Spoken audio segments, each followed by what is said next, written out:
Gracias. Bueno, muy buenos días o buenas tardes a todas las personas que nos acompañan en la sesión de hoy. Tengo el gusto de saludar especialmente a nuestro distinguido panel, la excelentísima señora primera dama de la República de Honduras, Ana García de Hernández, la honorable presidenta de la CIM y ministra de la Mujer de la República Dominicana, Mayra Jiménez, su excelencia la embajadora Anne de la Blache, observadora permanente de Francia ante la OEA, su excelencia el embajador Luis Fernando Cordero Montoya, el representante permanente de Honduras ante la OEA, y las distinguidas panelistas que nos brindarán sus reflexiones. Alejandra Mora Mora, secretaria ejecutiva de la CIM, Thea Trumbich, directora del programa Women Business and the Law del Banco Mundial, Rosa de Lourdes Paz Aslam, delegada presidencial del programa Ciudad Mujer en Honduras, y Carolina Rudnick, especialista de Eurosocial. Mi nombre es Hilary Anderson, soy especialista principal de la Comisión Interamericana de Mujeres y sin más de mi parte les dejo en usar la palabra a la ministra Mayra Jiménez, presidenta de la CIM. Ministra, tiene usted la palabra.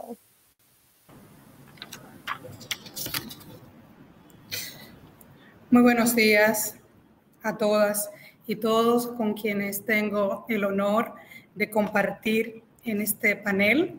Y un saludo muy especial a la excelentísima primera dama de la República de Honduras, Ana García de Hernández, a su excelencia embajadora Anne de la Blache, observadora permanente de Francia ante la Organización de Estados Americanos, su excelencia embajador Luis Fernando Cordero Montoya, representante permanente de Honduras ante la Organización de Estados Americanos, a la señora Alejandra Mora Mora, secretaria ejecutiva de la Comisión Interamericana de las Mujeres, la CIM, igualmente a las distinguidas panelistas que estarán exponiendo sus reflexiones en esta mañana.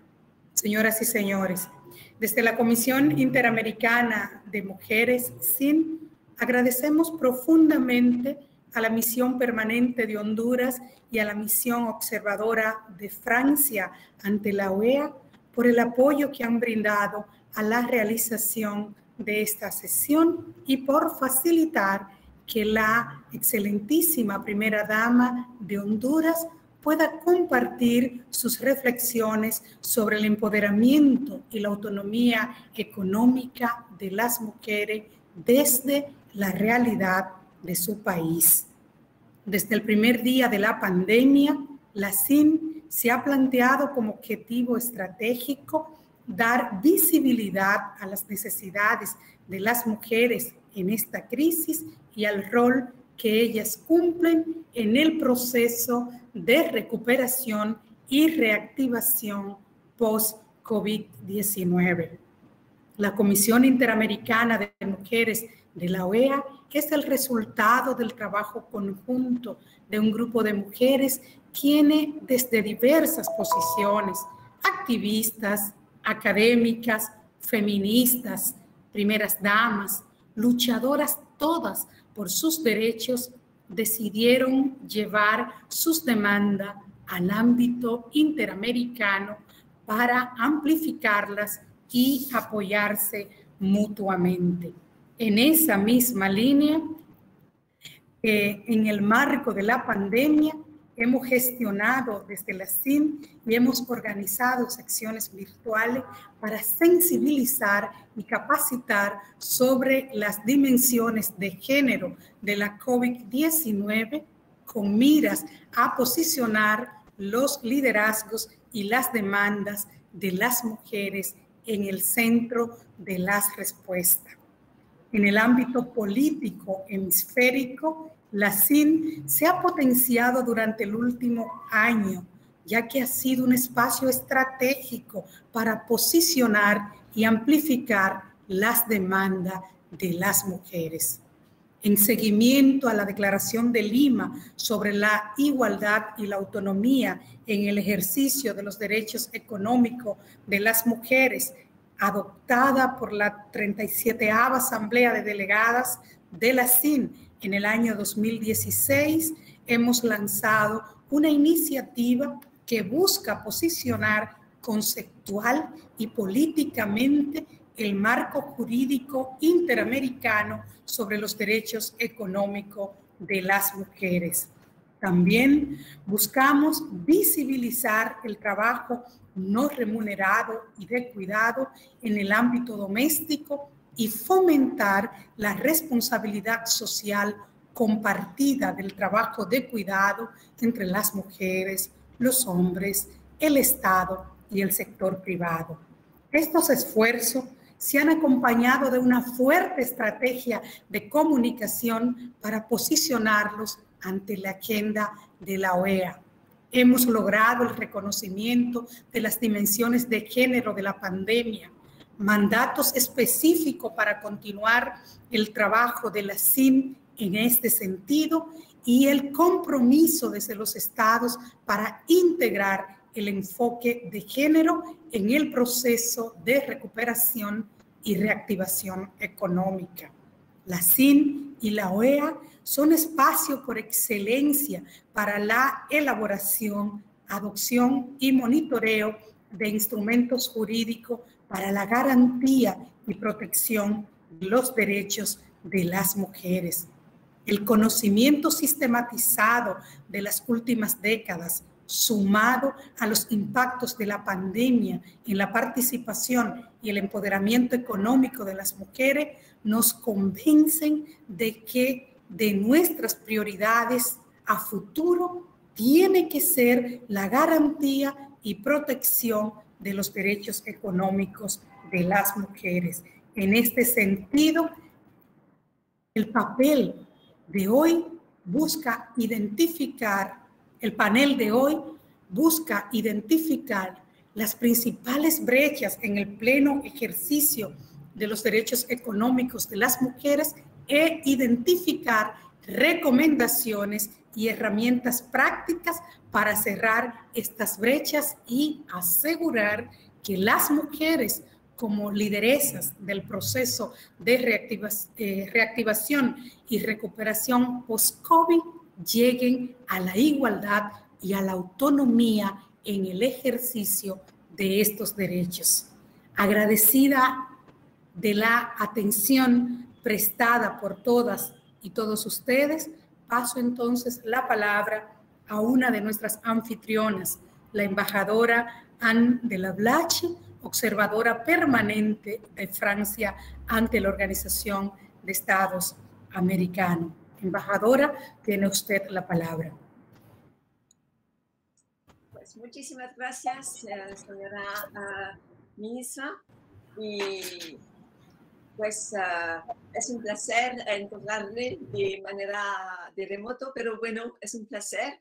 Y pues estimada señora Ana García de Hernández, primera dama de la República de Honduras, estimada colega y amiga Alejandra Mora Mora, la secretaria ejecutiva de la CIM y el equipo estupendo de la CIM, mi querido colega Luis Cordero de Honduras, y a todos un gran abrazo desde Francia, y pues desde Washington, pero de Francia. Gracias por darme la oportunidad de compartir con ustedes algunos comentarios sobre uno de los principales compromisos de mi país en la escena internacional y una preocupación particular mía, los derechos económicos y el empoderamiento de las mujeres.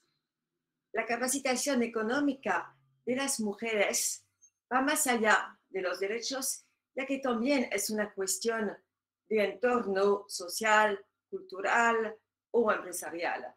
También se trata de tener acceso a la educación, a la formación, a las oportunidades.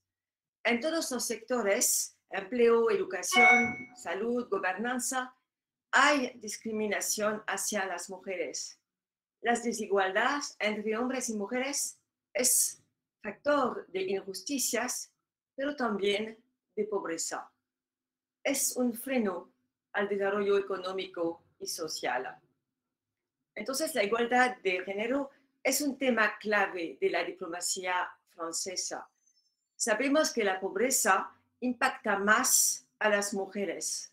Las estadísticas muestran la profunda desigualdad que sigue en recursos entre hombres y mujeres, acompañada de una mayor inseguridad laboral.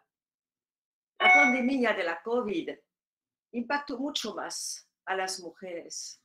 No solo ocupan más empleos precarios y poco remunerados, especialmente en el sector de la salud, sino también tuvieron, como mencionó la señora ministra, presidente de la CIM, que trabajar más en casa por cuidado a los enfermos, a los niños, a los ancianos. Al mismo tiempo, y eso es horrible, aumentó en todos los países la violencia contra las mujeres y las niñas. El número de feminicidios y, infortunadamente, la impunidad son temas de preocupación mayor. En este ámbito, promover el empoderamiento económico de las mujeres es no solo una prioridad, sino una herramienta muy eficaz para aumentar los efectos positivos de los planes de desarrollo nacional como de las acciones de cooperación internacional. Ahora que se habla de recuperación post-COVID, es importante que las mujeres no se queden atrás y que se realicen progresos concretos para su empoderamiento económico, para que las mujeres sean parte de las iniciativas de una agenda renovada y sostenible de desarrollo. Es uno de los objetivos de Francia que llevamos en los foros multilaterales con propuestas e iniciativas concretas. El foro Generación Igualdad que Francia organizó con México este año es un buen ejemplo de este tipo de iniciativa. Este foro concluyó en julio en París con el lanzamiento de un plan de acción mundial de 5 años para acelerar la igualdad de género con perspectiva 2026. Este plan de 5 años es respaldado por compromisos de más de 40.000 millones de dólares de parte de gobiernos, de ONGs, de la sociedad civil y del sector privado para promover los derechos económicos de la mujer y fomentar un verdadero empoderamiento. Entonces, no fue algo pasado, es algo en que seguimos trabajando todos y todas y para tener éxito en los 5 años que vienen. Desde muchos años, nuestra agencia de desarrollo, la AFD, la Agencia Francesa de Desarrollo, elabora su marco de intervención teniendo en cuenta las prioridades del gobierno francés, especialmente en 3 ámbitos: prevenir las desigualdades de género en sus operaciones, promover el empoderamiento de las mujeres, contribuir a la evolución de las sociedades sobre estas cuestiones. Actualmente, en 2021 y 2022, tenemos nuevas ambiciones. Esta agencia va a aplicar una perspectiva de género por lo menos a 50% de todos sus financiamientos, según criterios de clasificación de la OCDE, del CAD de la OCDE. Va a dedicar 700 millones de euros, como 80 millones de dólares, a proyectos que tengan como objetivo prioritario la reducción de la desigualdad de género. Sí, puedo dar también unos ejemplos concretos, como en Honduras, por ejemplo, porque tenemos el honor de tener a la primera dama en nuestro panel. La AFD trabaja en estrecha coordinación en el ámbito de la igualdad con sus socios y con los bancos de desarrollo, y organizó la primera cumbre de finanzas en común hace un año, en octubre de 2020, para reforzar el compromiso de los bancos públicos de desarrollo, el beneficio de la igualdad de género y aumentar la cantidad de flujos financieros hacia operaciones con perspectiva de género, especialmente por proyectos liderados por mujeres y contribuir a la política de lucha contra el cambio climático con perspectiva de mujer. Entonces, quiero dar unos ejemplos pequeños, concretos, de lo que hacemos con la AFD en un país como Honduras, un país que muy interesante, que tiene muchos retos, pero también una gran perspectiva. Y, por ejemplo, se firmó hace una semana en Honduras un acuerdo con la primera universidad privada del país sobre un proyecto de $35,000 para el empoderamiento económico de mujeres en situación de vulnerabilidad. El año pasado y este año, Francia proporcionó también unos financiamientos a ONGs hondureñas para proyectos relacionados con la integración profesional de personas en situación de vulnerabilidad, especialmente de jóvenes mujeres y también de mujeres que vienen de comunidad con dificultades como migrantes que retornan al país o como personas de comunidad indígenas. Son proyectos muy concretos que favorecen la microempresa por proyectos liderados por mujeres. Hay también un proyecto regional de $700,000 de apoyo a la reducción de desigualdad de género en América Central. En este marco, unos $35,000 se consideran a un proyecto hondureño de formación en la gestión de pequeñas empresas dirigido a mujeres jóvenes de comunidades vulnerables. Puedo añadir que cada vez que tengamos la oportunidad en cualquier país de organizar un evento económico o vinculado a nuestras acciones de cooperación, nos aseguramos de que la experiencia de las mujeres sea visible, incluido sobre temas técnicos. Es especialmente importante comunicar sobre la igualdad, comunicar sobre la importancia de la participación de las mujeres en la vida económica del pueblo, de la ciudad, del país, para que las niñas, para que los jóvenes se den cuenta de que todo es posible. Muchas gracias. Merci beaucoup, Madame l'ambassadeur. Muchas gracias. Pasamos la palabra enseguida a la excelentísima señora Primera Dama de Honduras, Ana García de Hernández. Tiene usted la palabra. Muchas gracias. Muy buenos días a todas quienes hoy nos acompañan en el panel, especialmente a Mayra Jiménez, presidenta de la Comisión Interamericana de Mujeres CIM-OEA, a la embajadora Anne de la Blanche, embajadora observadora de Francia ante la OEA, la señora Alejandra Mora, secretaria ejecutiva de la CIM-OEA, la señora Thea Trombick, directora del programa Mujer y Negocios y Leyes del Banco Mundial, y las demás panelistas que hoy nos acompañan, la abogada Rosa de Lourdes Paz Haslam, distinguidos embajadores y embajadoras representantes permanentes ante la OEA que también hoy nos acompañan. Un saludo a nuestro embajador, el embajador Luis Cordero. Gracias por la invitación a poder participar y acompañarles este día en este foro tan importante para la mujer a nivel de todo nuestro continente. Hoy, desde nuestro país, Honduras, les enviamos un cordial saludo y el agradecimiento por esa invitación. Este foro Derechos Económicos de las Mujeres en la reactivación post-COVID, si me permiten un momentito. Sí. Adelante, por favor. De las mujeres en la reactivación post-COVID, las brechas jurídicas y áreas de concentración que organiza la Comisión Interamericana de Mujeres en colaboración con la Misión Permanente de Honduras ante la Organización de Estados Americanos. Una temática que, como ya lo dijeron mis antecesoras, es un tema de gran actualidad y de gran importancia, que debe de interesarnos a todos y a todas, especialmente a todas las mujeres de la región.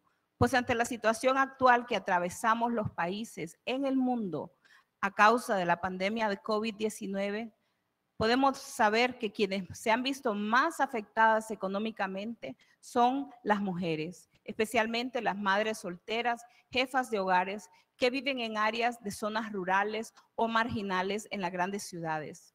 Esta crisis del COVID-19 ha evidenciado las condiciones de exclusión y marginación, no solo por ser mujer, por ser pobres o por ser indígenas o afrodescendientes, sino que también ha agregado un componente adicional al que me voy a referir un poco más adelante, y es la condición de ser migrantes.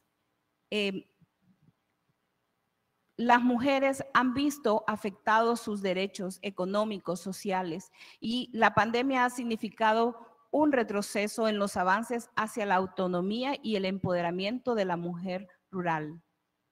Aumentó la precariedad del ingreso y hubo un retroceso en la incorporación del mercado laboral formal. Incrementó la inseguridad alimentaria y la pobreza, con mayor afectación a las mujeres y niñas en las áreas rurales. Durante el año 2020, ya lo decía la embajadora, también el confinamiento agravó algo terrible, que es la violencia contra las mujeres, tanto física como psicológicamente. Y finalmente también la exclusión digital en muchos de los países del continente y del mundo ha limitado el empoderamiento económico y la resiliencia de las mujeres, y en ese sentido, hoy este foro cobra especial importancia, porque es un espacio que nos permite visibilizar las necesidades de las mujeres en esta crisis. También nos permite hablar sobre el rol clave que nosotras como mujeres cumplimos en la igualdad de oportunidades en este proceso que debemos de enfrentar todos de recuperación y reactivación económica post-COVID. Mediante este encuentro virtual, vamos a analizar cuáles son esas brechas marcadas en el marco jurídico en torno a nuestros derechos económicos, y además se van a formular, y eso es lo más importante, recomendaciones para fortalecer la garantía y protección de estos derechos, usando este espacio de reflexión e interpretación. Hoy quiero compartirles un poco lo que nuestro gobierno, que preside mi esposo, el presidente Juan Orlando Hernández, ha hecho en los últimos años, y especialmente en el marco de la gestión de la pandemia del COVID-19. En Honduras sabemos que el 51% de la población somos mujeres. Por ello, en el año 2016 creamos el programa presidencial Ciudad Mujer, constituyéndose como un programa de respuesta hacia las mujeres, un espacio de respuesta integral. A la fecha hemos construido 6 centros en los que se brinda esta atención integral a las mujeres, contribuyendo al mejoramiento de las condiciones de vida de las mujeres en áreas como la autonomía económica, la atención a la violencia, salud sexual y reproductiva, entre otras. Además, tenemos el funcionamiento del Centro Ciudad Mujer Móvil en 2 departamentos de nuestro país. Para el primer semestre del próximo 2020 se prevé que inicie operaciones un centro en el occidente del país. Quiero contarles que desde marzo del 2017, que Ciudad Mujer comenzó sus atenciones, se han atendido a más de 600,000 mujeres, brindándole alrededor de 1.5 millones de servicios, siendo los módulos de atención a la salud y el módulo de autonomía económica los que han tenido una mayor demanda en sus servicios. Y es particularmente en este módulo que quiero detenerme, en el módulo de autonomía económica, porque es el que busca generar oportunidades de ingreso a las mujeres. Ciudad Mujer ciertamente ha sido una respuesta en el tiempo de la pandemia. No hemos parado nuestras operaciones y nos ha permitido atender a miles de mujeres que han llegado en busca de oportunidades. Mujeres como doña Antonia Sánchez, una humilde hondureña que aprendió a leer y a escribir en Ciudad Mujer. Cuando llegó en busca de ayuda no sabía ni siquiera las vocales, pero recuerdo que ella nos compartió su historia y su decisión de poder aprender a leer y a escribir en el Centro Ciudad Mujer. Y ella nos comentaba cómo su historia también tenía que ver con la migración. Y es ahí donde quiero detenerme un momento en una reflexión que para nosotros es muy importante. sumado a los efectos de la pandemia en el año 2020, también tenemos que entender la dinámica que la migración ha generado en todos nuestros países, especialmente en el continente americano.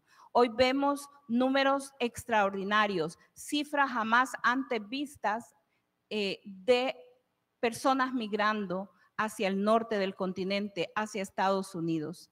Y muchas de estas personas que migran, a diferencia de crisis que hemos vivido en años anteriores, se refiere a mujeres y sus familias que han tomado la decisión, motivadas en muchas ocasiones por la situación económica que enfrentan en sus comunidades. Recientemente tuve la oportunidad de visitar la zona sur de Estados Unidos, la frontera sur, y conversar con autoridades de la patrulla fronteriza de Estados Unidos y poder entender un poco qué es lo que estaba pasando. ¿Por qué de un día para otro comenzamos a ver un incremento desproporcionado en la cantidad de migrantes queriendo llegar y cruzar la frontera en Estados Unidos? Y nos dimos cuenta que mucho tiene que ver con las percepciones que desde nuestros países se tiene de que las fronteras están abiertas y que si una persona llega con su familia, con un niño menor de 7 años, va a poder quedarse y permanecer en Estados Unidos. Y eso ha generado un efecto imán, así lo hemos llamado nosotros, un imán, un efecto que jala la migración hacia los países del norte. Hace pocos días estuvimos en la Ciudad de México acompañando a la CEPAL en un evento de presentación del Plan de Desarrollo, el PDI, que se ha formulado con la participación de México y de los países del norte de Centroamérica, Guatemala, El Salvador y Honduras. Y reflexionábamos precisamente en esas causas estructurales de la migración, y muchas de ellas tienen que ver con las oportunidades económicas. Por eso, quiero decirles, este foro se convierte en un espacio importantísimo de reflexión, de poder entender lo que las mujeres estamos viendo en nuestros países a raíz de esta situación de la pandemia, de los efectos que ha tenido, porque la pandemia no solamente se refiere a la salud, se refiere también a la crisis que se ha generado en el área de educación, en el área social, en muchos aspectos que tienen que ver con la vida de cada una de las personas. La pandemia obviamente ha traído un alto impacto, pero en el caso de Honduras quiero contarles que se suman también los efectos devastadores de 2 tormentas tropicales, ETA e IOTA, que el año pasado golpearon en el mes de noviembre en un espacio de menos de 15 días a nuestro país, particularmente la zona más productiva, más pujante de nuestro país, como es la zona norte.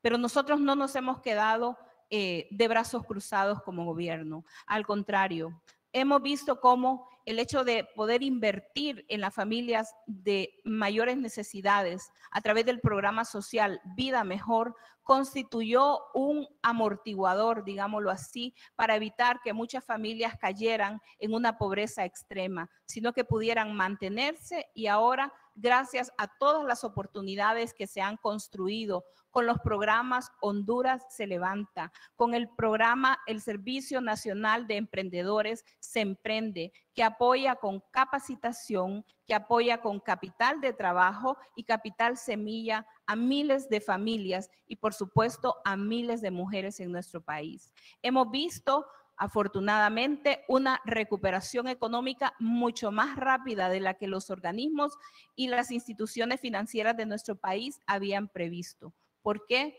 Porque se han dado oportunidades a las mujeres, porque hemos trabajado de cerca generando esas oportunidades con los pequeños, con los emprendedores, que representan el 70% de las empresas en nuestro país y que son los que generan la mayor cantidad de empleos. Por eso, este foro se convierte en un espacio de vital importancia para que conozcamos cada una de estas experiencias, para que reflexionemos y nos continuemos comprometiendo en el apoyo hacia las mujeres. Estoy convencida que cuando a una mujer le damos una oportunidad, no solamente estamos apoyando a una mujer, estamos transformando una familia, transformando una comunidad, porque las mujeres empoderadas transformamos nuestro entorno.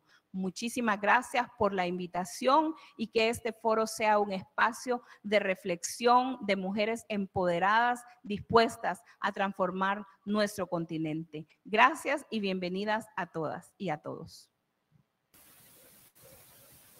Muchísimas gracias, señora Primera Dama. De parte de la CIM, entonces agradezco a nuestros anfitriones en el día de hoy por sus palabras y sus reflexiones durante ese momento de inauguración. Y paso la palabra enseguida a la moderadora de nuestro panel, Carolina Rudnick, especialista de Eurosocial.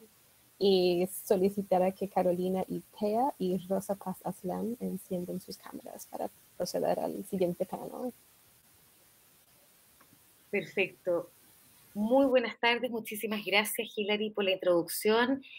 Para mí es un placer y un honor poder moderar este panel con tan destacadas figuras y que son al mismo tiempo protagonistas justamente de los esfuerzos por ubicar los derechos económicos de las mujeres en el centro de la discusión, en el centro de las reformas en la región y en el centro de la reactivación COVID. Efectivamente, como fue señalado por las autoridades anteriores a mí, por su excelencia, la presidenta de la CIM y la embajadora de Francia, justamente la CIM ha estado involucrada desde el primer momento de la tragedia de la pandemia del COVID, en la necesidad de posicionar conceptual y políticamente el fortalecimiento del marco jurídico interamericano en torno a los derechos económicos de las mujeres, la necesidad de reconceptualizar el trabajo y visibilizar el trabajo no remunerado de cuidado, y en definitiva fortalecer los derechos económicos de las mujeres que, tal como lo señalaba su excelencia la primera dama de Honduras, no solamente favorecen a la persona individual que los recibe, sino que favorecen y nutren a toda la red de individuos, de familias, de personas con las cuales las mujeres nos vinculamos y redes a las cuales nutrimos y mantenemos. En ese sentido es clave recordar que, como han señalado justamente los organismos internacionales en el marco de la OEA, debemos partir lamentablemente de la premisa de que la discriminación contra las mujeres aún se encuentra engranada en desigualdades e inequidades estructurales entre hombres y mujeres en los países del hemisferio. Estos problemas imperan de forma persistente en todos los sectores sociales, incluyendo, por cierto, los ámbitos de la economía, los ámbitos del trabajo y la toma de decisiones. En muchas partes de la región, las mujeres tienen menores posibilidades que los hombres de satisfacer necesidades básicas, tales como la alimentación, el acceso a vivienda y a servicios de salud especializados. También, por cierto, hay que recordar que están expuestas a violencia física y sexual y tienen opciones limitadas de obtener un trabajo decente o incidir en la agenda pública de sus países.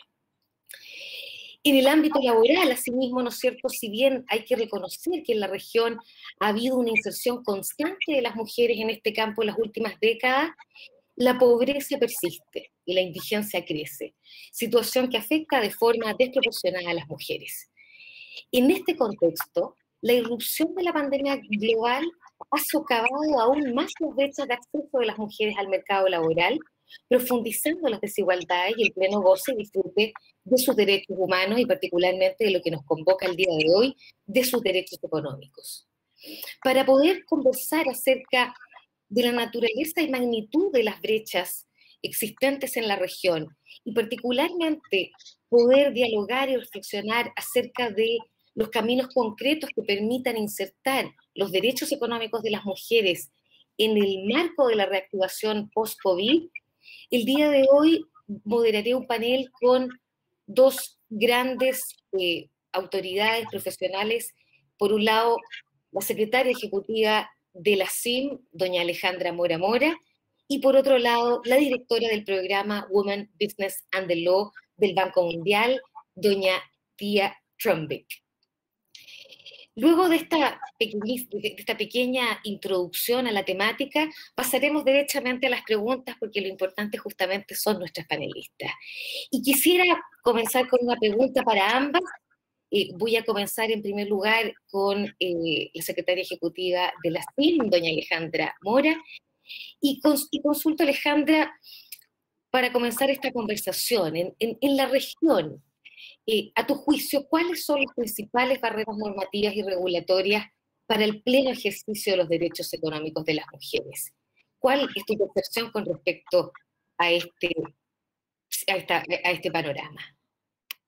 Bueno, un saludo, mi querida Carolina, gracias por esta introducción. Señora Presidenta, un saludo, gracias por ser nuestra representante política de la Comisión Interamericana de Mujeres y tu liderazgo en este proceso. A la señora Ana García de Hernández, muy importante el contexto de Honduras para colocar la reflexión y muchas gracias por estar en este evento.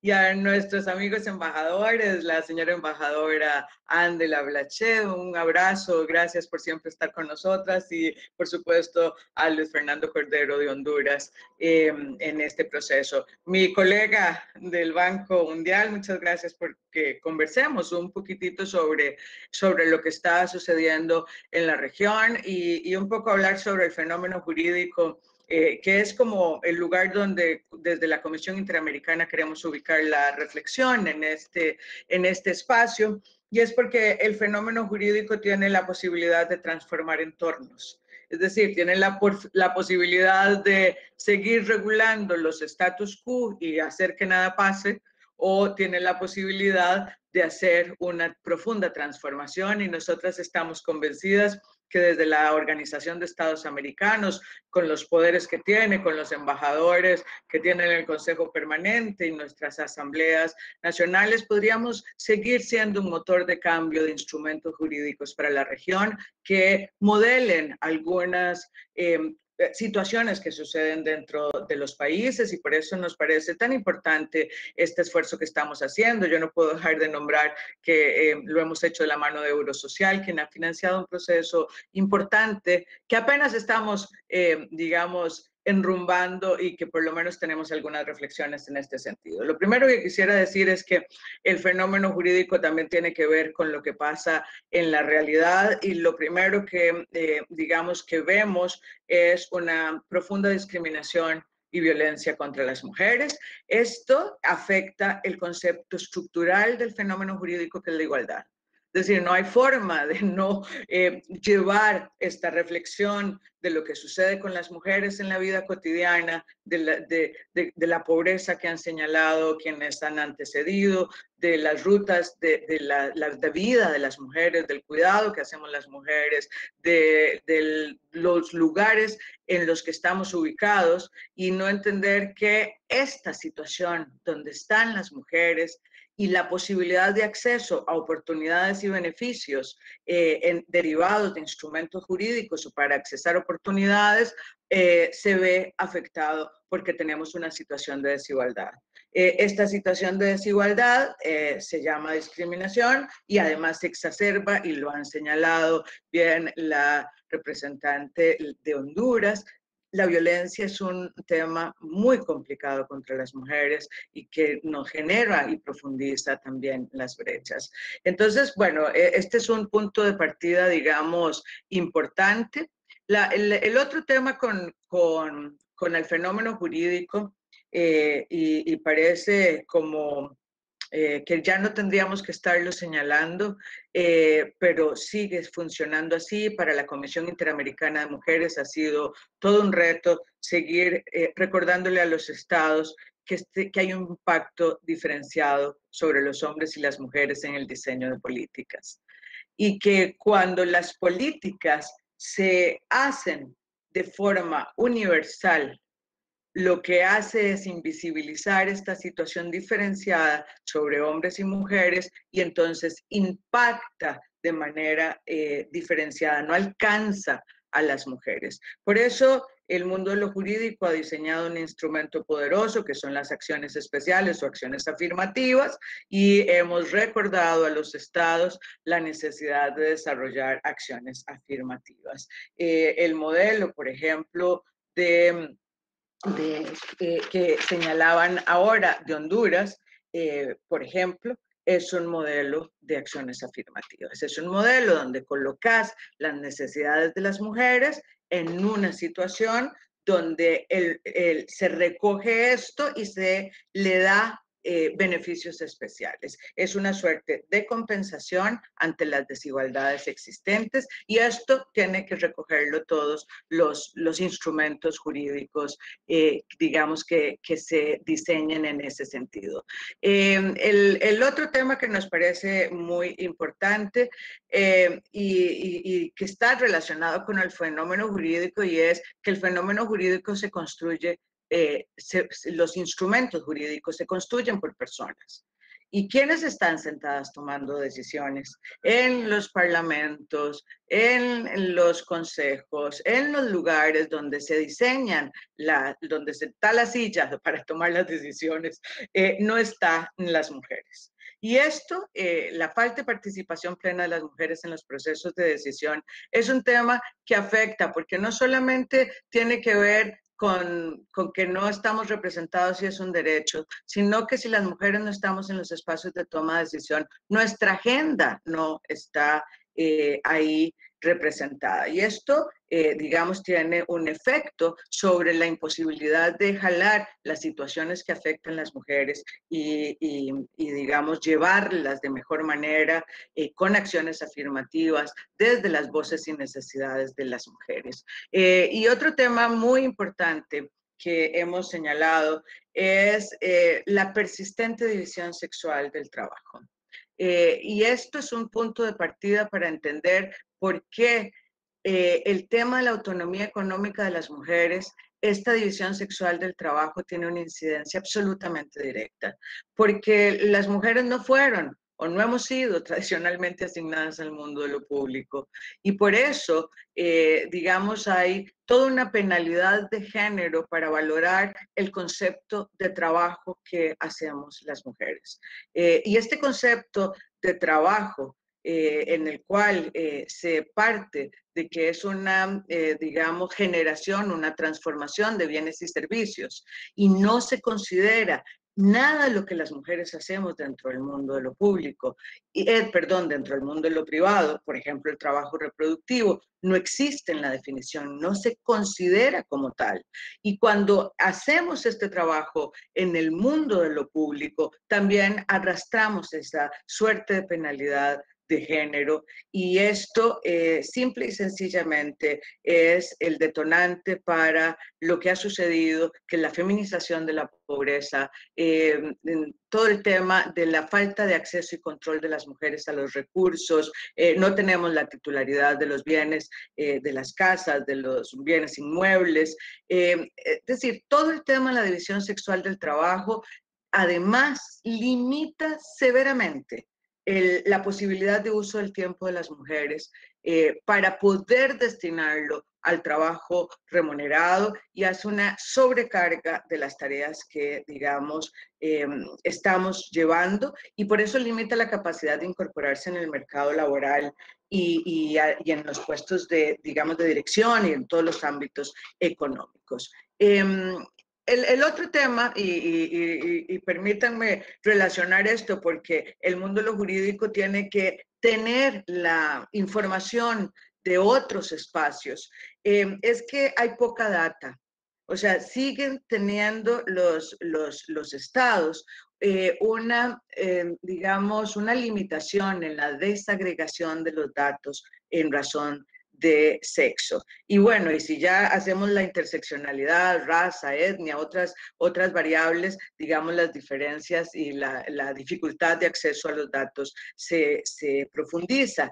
Y lo que sucede es que para poder formular políticas públicas y realmente saber, por ejemplo, si el impacto de las transferencias económicas que se han venido señalando como una política en tiempos de COVID para poder amortiguar el tema de la pobreza ha tenido un efecto idéntico para los hombres y para las mujeres. Y bueno, nosotras hemos señalado, sin contar toda la data, sino algunos elementos y algunos ejemplos puntuales que sin acciones afirmativas, por ejemplo, señalando que una estrategia de priorización de las transferencias tenía que ser el indicador no trabaja porque cuida, o el indicador jefatura de hogar. Sin esas prelaciones, las mujeres no accesan de mejor manera, y esto lo hemos venido viendo en algunos países puntuales, pero en general, cuando tratamos de hacer la fotografía de la región, nos faltan datos para poder seguir considerando estos elementos que hacen y afectan el fenómeno jurídico. Y ya trabajando un poco sobre esto, yo quisiera contarles que nosotras hemos definido algunos sectores claves en el marco de este trabajo con Eurosocial. Estos sectores claves son los que constituyen, digamos, los lugares donde han estado particularmente las mujeres, y por eso los hemos definido, digamos, como centrales en la definición de identificación, primero las barreras normativas y de buscar los marcos regulatorios. Y cuando SIM hace búsqueda de marcos regulatorios, lo que hace es usar el poder que tiene la multilateralidad de mirar las buenas prácticas de la región, de traer lo que ha pasado en República Dominicana bueno y traerlo a un instrumento jurídico, de buscar qué pasó en Honduras y poder colocarlo, qué ha pasado en Costa Rica, qué ha pasado en el sur, qué ha pasado en el norte, y tratar de hacer recogiendo las mejores prácticas, y este proceso es el que estamos haciendo. Quiero decirles que la identificación de los sectores claves para trabajar son las MIPYMES. Particularmente ahí es donde han estado las mujeres. El gran parque empresarial de las pymes son las MIPYMES en nuestra región, y en las MIPYMES son las mujeres, digamos, quienes tienen una importante participación. Otro sector importante ha sido el turismo. El turismo no solamente era un motor importantísimo en nuestra región, sino que además muchas mujeres estaban directamente o en los procesos de encadenamiento. Una deuda particular tenemos con el sector rural, y desde hace mucho como Comisión Interamericana hemos tratado de venirlas visibilizando. Recientemente una red enorme de mujeres rurales nos ha pedido además nuevamente que tratemos de colocar sus necesidades y la pobreza extrema que están viviendo.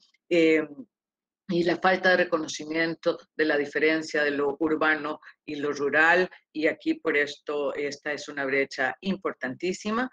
Por supuesto que la COVID también ha colocado unas, digamos, desafíos enormes sobre el tema de las tecnologías de la información y la comunicación, y este es un tema que ya estaba, pero que ahora llegó para quedarse, y quien no tiene acceso a este espacio está fuera del sector productivo y de los miles de cosas, con la comunicación, etcétera.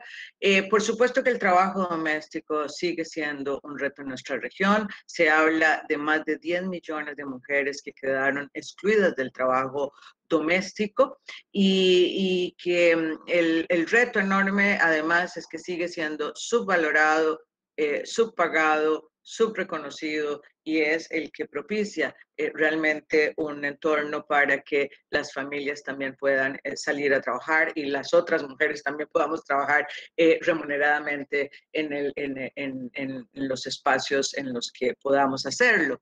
Y finalmente quiero en este sentido colocar el tema de los cuidados, pero tal vez lo dejamos, mi querida Carolina, para la siguiente pregunta, para ubicar un poco el significado que tienen los cuidados en lo que hemos venido trabajando desde la Comisión Interamericana. Muchísimas gracias, Alejandra, por lo que acabas de señalar. El liderazgo suyo en la CIM ha sido clave para posicionar la dimensión jurídica que se requiere para el fortalecimiento del empoderamiento y autonomía económica.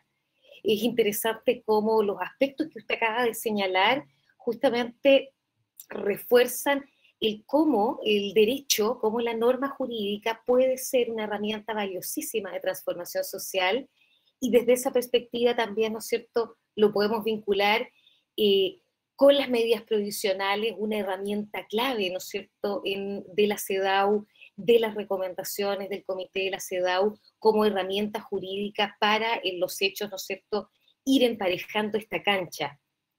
Solamente para poder conocer un poco más de la dimensión de las brechas que podemos observar en nuestras regulaciones en América Latina y en el hemisferio completo, América Latina y el Caribe, Norteamérica.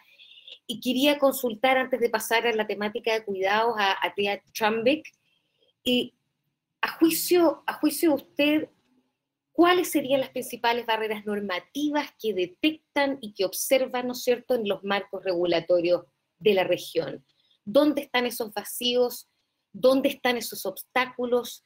¿De qué forma la norma jurídica, los estatutos legales están conformando muros de contención que lamentablemente no permiten el desarrollo pleno de los derechos económicos de las mujeres?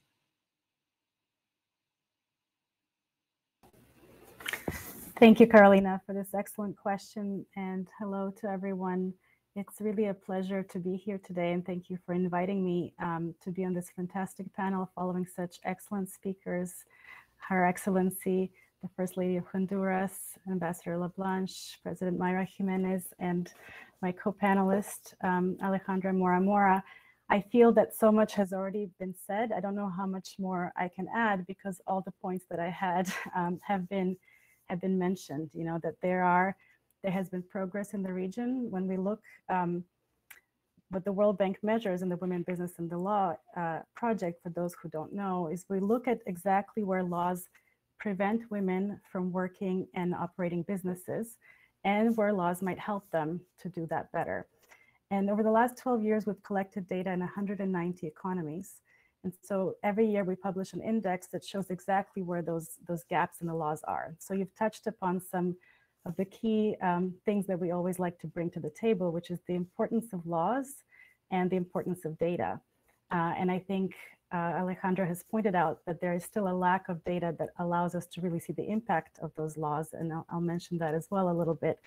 But first, just to tell you a little bit about Women, Business, and the Law Index, to just say what we can talk about, because it doesn't measure all laws and it doesn't measure all issues that are important to women. But we focus really on women's economic opportunities and laws that impact women's ability women's freedom of movement, laws that prohibit discrimination and sexual harassment in the workplace, laws that affect women's pay and their rights when they get married and have children. We also measure women's constraints to starting and running businesses, and the different treatment of women when it comes to managing and inheriting property, as well as laws that affect the size of women's pension. And so there's a series of 35 questions that cover various laws that affect different stages of women's economic life, from entering the workplace, her rights in the workplace, but also her rights at home, which have been shown to have a big impact on empowerment and decisions that they can make. So we identify where discriminatory laws still exist, and unfortunately they still exist in many places. Women are prevented from working in certain jobs or certain hours. It has been seen in the past as a way to protect them, but in fact it does lead to this occupational segregation and lower pay. In many countries, women still don't have the choice of whether they can work or not. Now, in the Americas region, I think there has been a lot of progress on the legal front, and women do have a lot of rights in the law. And when we look globally, this region is not at the bottom. It's not at the top either. There's still a lot of room to improve, but in the legal framework, there have been advancements. And so today, if we want to look at really what is still the barriers, I want to focus on 3 of our indicators, and they have to deal with the rights in the workplace, laws around women's pay, and laws that affect women and men as parents. So in the workplace, when we look at the laws that affect women's decisions to enter and remain in the workplace, we also look at laws that exist that protect women against discrimination and sexual harassment. And what we observed in this region the Latin America region, is that 1/3 of the countries still have not established criminal penalties or civil remedies for sexual harassment in employment.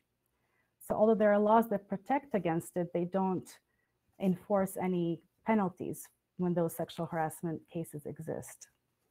This is important because we have numerous studies that have shown that sexual harassment in the workplace can have long-term economic impacts on the victims, resulting not only in depression, absenteeism from work, but often their decision to leave their jobs entirely. And when it comes to pay, we find that 2/3 of the countries in the Americas still do not mandate equal pay for work of equal value. This is a principle that was established by Convention number 100 of the International Labor Organization. And mandating equal pay for work of equal value is essential to increase women's productivity in the workplace, increase their financial independence, and boost women's earning prospects to prevent them from facing poverty in old age. And one key element that is often overlooked, and I know that it's been mentioned by speakers today, is women's role in the home, especially as caregivers. So in terms of leave benefits for working parents, a little over half of the countries in the Americas do not provide at least 14 weeks of maternity leave, which is the established good practice. And only 15 countries provide paid paternity leave for fathers. It's extremely important to consider the role of women and men in the home in terms of caring for their children. And if women are the primary caretakers, they will always be the ones that leave their jobs or take time out of their work to care for children. So it's in coming up with some of this data, our research has shown that women are more likely to return to work in countries where the law mandates maternity leave. And women's employment among private companies is significantly higher in countries that mandate paternity leave versus those that do not. And we also find that fathers tend to take paternity leave only when it is highly compensated and specifically allocated to them. So that is something to consider when drafting policies around leave. So based on these gaps that we've identified, I think there are several things that countries in the Americas can do, and we hope that our data and research can be used as a tool for this reform. Our website, it's wbl.worldbank.org, has data for all 190 countries, and you can choose your country and you can see exactly which laws we examined and where the gaps remain. And this can be used as a very useful tool, not only to identify the gaps that exist, but also to see what other countries have done and what other reforms have been taken in the region or around the world that can inspire the same type of reform in your own countries. So I'll stop there for now. I'm happy to answer more questions. Muchísimas gracias, Tea, por su intervención. Y qué interesante cómo efectivamente se enlaza y reafirma lo planteado por Alejandra en términos de cómo los propios instrumentos jurídicos establecen, perpetúan y consagran diferencias, ¿no es cierto?, entre hombres y mujeres que terminan incidiendo en los derechos de estas últimas. Hay un aspecto que ya anunciaba Alejandra y que tanto Tea lo acaba de mencionar, y por eso quiero volver a Alejandra para poder pronunciarnos con respecto a esta área donde efectivamente observamos déficits jurídicos y que tiende a ser un aspecto clave tanto para la reactivación del COVID como para el pleno goce de los derechos de las mujeres, y que tiene que ver con el sistema de cuidado. Escuchábamos recién justamente a Tea Trambik plantear cómo en el análisis de las normas jurídicas de la región tenemos una deuda pendiente en materia de corresponsabilidad y licencias de paternidad.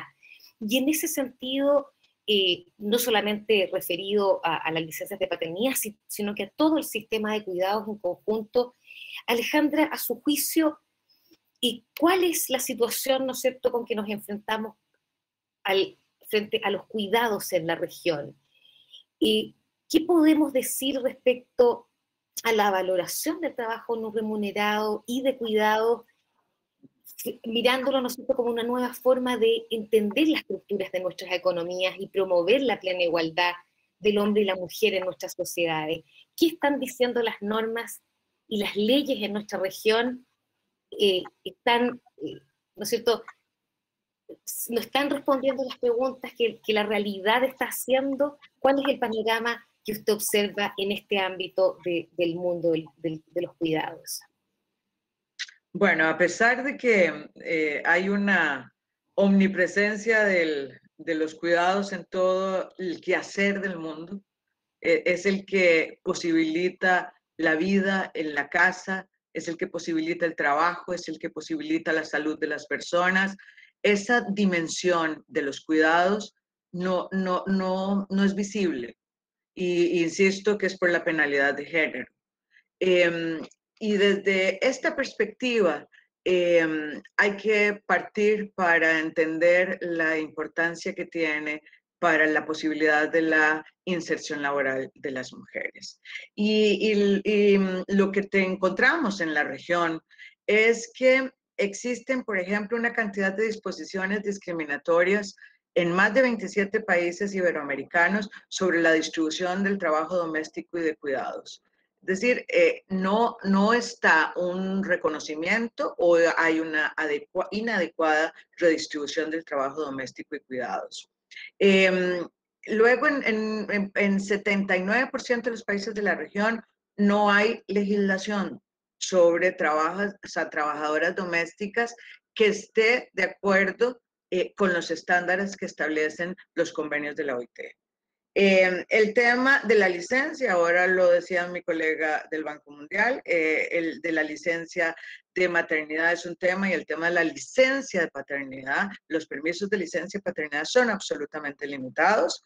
En el 100% de los países, nosotros no tenemos nada donde en la licencia de las mujeres se parezca a algo en la licencia, digamos, de los hombres para el ejercicio de esta paternidad, y que además existan medidas que los impulsen a acercarse a este ejercicio de paternidad de una manera parecida a como está ubicado en el mundo la maternidad. También en la licencia de maternidad, el 27% de los países todavía no ha equiparado la licencia de maternidad al mínimo de las semanas que establece la OIT, y así digamos, podría seguir haciendo referencias de qué es lo que está sucediendo.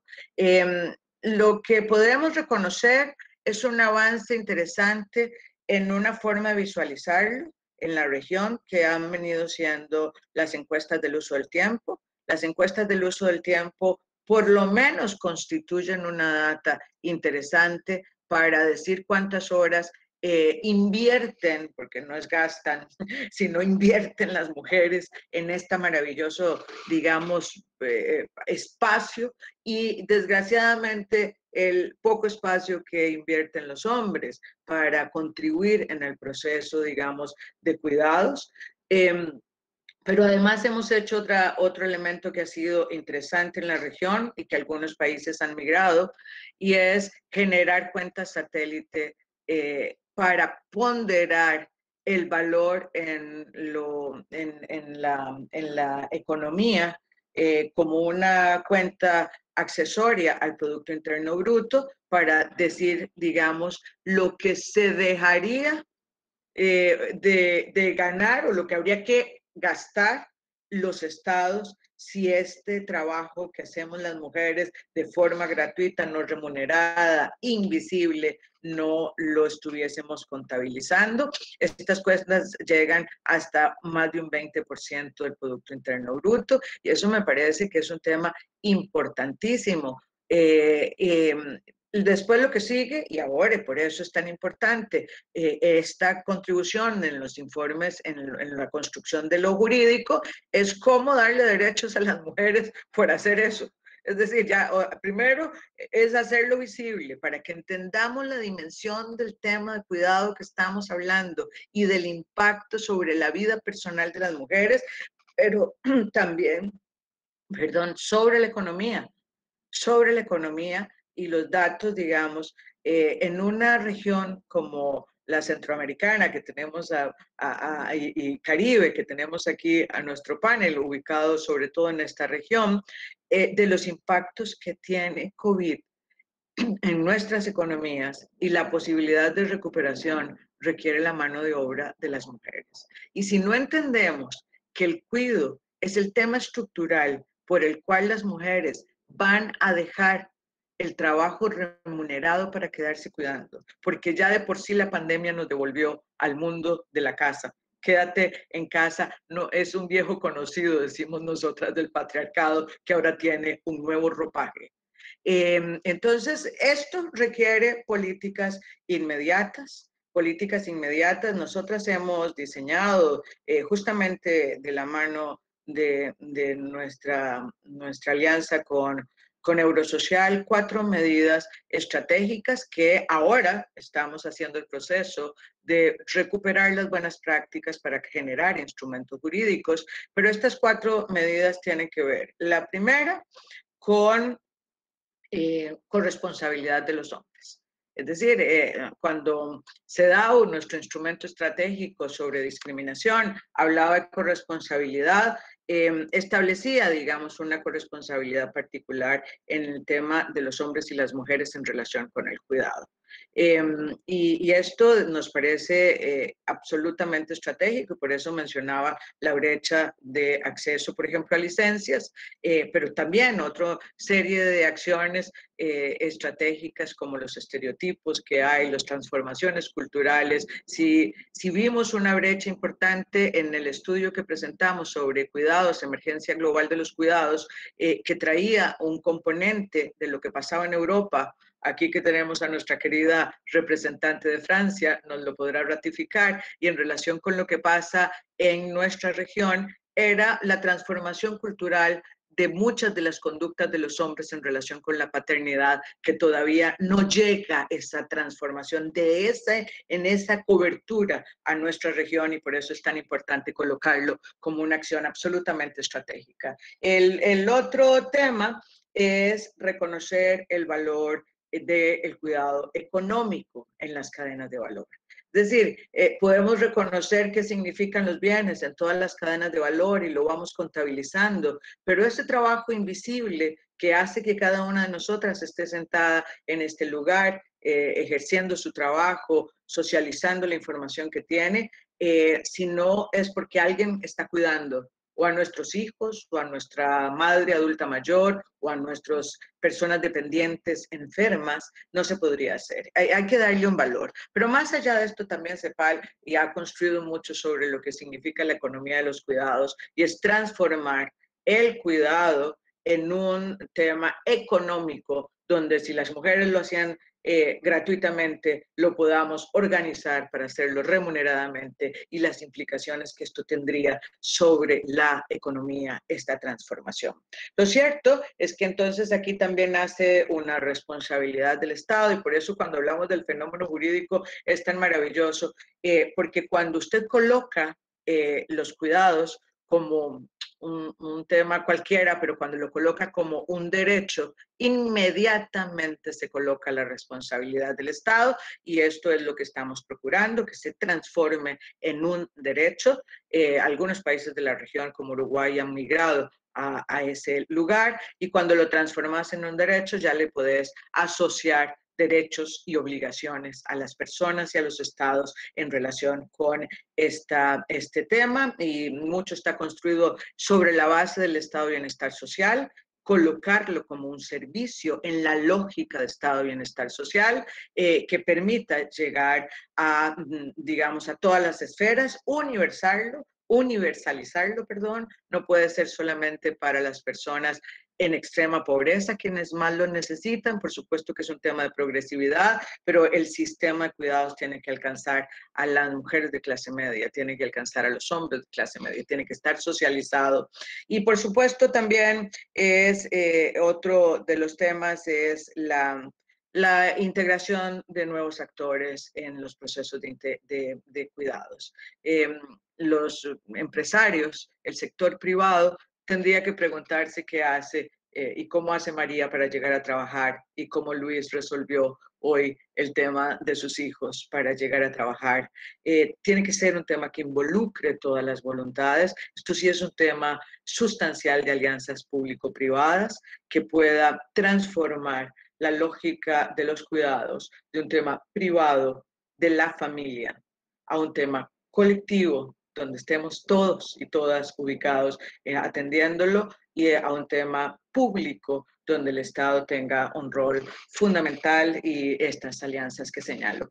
Por ahí va un poco nuestro informe, también invito a que lo puedan ver, Emergencia Global de los Cuidados, y créanme que cuando dijimos emergencia fue emergencia y sigue siéndolo, porque hay una serie de retos importantes que hay que atender en relación con este tema estructural. Termino diciendo que el informe de McKinsey dice que una de cada 4 mujeres de las empresas privadas está pensando abandonar su trabajo remunerado post pandemia. Y además, este número se incrementa en la senior. Digo, esas que les costó más porque estamos tratando de empujar a muchas mujeres que lleguen a los espacios de toma de decisión, y creo que hay una trampa enorme del statement quédate en casa nuevamente, y que hará que muchas de estas mujeres que tenían ya ocupado un lugar en el mundo de lo remunerado y que estaban empujando la vida familiar y las economías tendrán un retroceso y un repreguntarse dónde está su rol, y hay un statement muy fuerte de que volvamos al mundo de lo privado a cuidar en lugar de estar remuneradamente en el otro espacio. Así es que la advertencia de este tema estructural es una fuerte demanda que ha hecho la Comisión Interamericana de Mujeres. Gracias, Carolina. Su micrófono, señora Rudnick. Disculpe, ahí sí, creo que ahí está funcionando el micrófono. Muchísimas gracias, Alejandra. Efectivamente, el trabajo de la CIM ha sido clave en posicionar y poder relevar de cómo los cuidados es un asunto de inversión social. Efectivamente, ustedes así lo han planteado y es lo que se observa en la experiencia de las propias mujeres a la hora de poder narrar cómo ha sido su vivencia, los sacrificios, los costos en el marco de la pandemia del COVID-19. Es interesante también cómo comenzar a juridificar áreas, ¿no es cierto?, que entendíamos propias del mundo de lo privado, juridificar áreas que entendíamos que no tenía que formar parte de nuestros ordenamientos jurídicos. Lo que hace en rigor es restaurar equilibrios que se encontraban completamente rotos en desmedro de los derechos de las mujeres y en desmedro de la propia calidad de vida de estas y por supuesto de las personas que de ellas dependen. En ese sentido, dentro de toda la tragedia que ha significado el COVID-19, no podemos negar que el COVID-19 también nos ha permitido quitarnos la venda con respecto a muchos asuntos que han sido, que son claves, que nunca habíamos asumido. Sin lugar a dudas, la crisis de los cuidados venía siendo planteada hace ya mucho tiempo, pero en la actualidad es una emergencia. Y además, y dentro de esa bendición, ¿no es cierto?, que entrega el COVID de poder mostrarnos y develarnos la realidad, la pandemia del COVID también nos entrega una oportunidad, la oportunidad de procesos de reactivación que vengan, ¿no es cierto?, con una nueva fisonomía, con un nuevo carácter, con el carácter de la plena inclusión de hombres y mujeres, teniendo en consideración, ¿no es cierto?, lo que ha planteado Alejandra con respecto a las diferencias que hay entre unos y otros. Y en ese sentido te pregunto, Tea, efectivamente, en el marco de la pandemia del COVID-19, ¿qué observas con respecto a qué se puede hacer para mejorar las oportunidades económicas de las mujeres y empoderarlas en el mundo laboral y en el hogar, teniendo en consideración, por cierto, la pandemia global?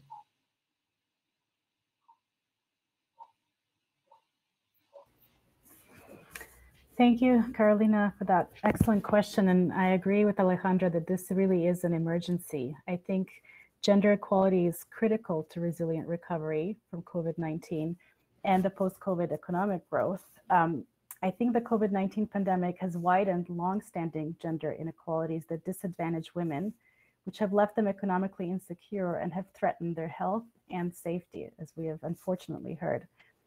There's 740 million women globally in informal employment, and a majority of them are employed in services. And these are exactly the areas that have been the hardest hit by the pandemic. Women face lost opportunities and reduced financial independence when schools close. And this increased unpaid family care responsibilities really heighten their risk also of disease exposure and loss of income. And this crisis, as we have heard, is very regressive. It's affecting the poor more, and women make up a large share of the poor. So there's a real concern that we will really see setbacks as a result of this. And these ingrained inequalities that existed in the laws have brought us to this place in the first place. So when a family had to decide which parent will stay home, it was often the one that was paid less or whose job was less secure, who has already been out of the workforce several times, maybe because of childcare issues. And so I think inequalities were there, and during the COVID pandemic, they have become more visible.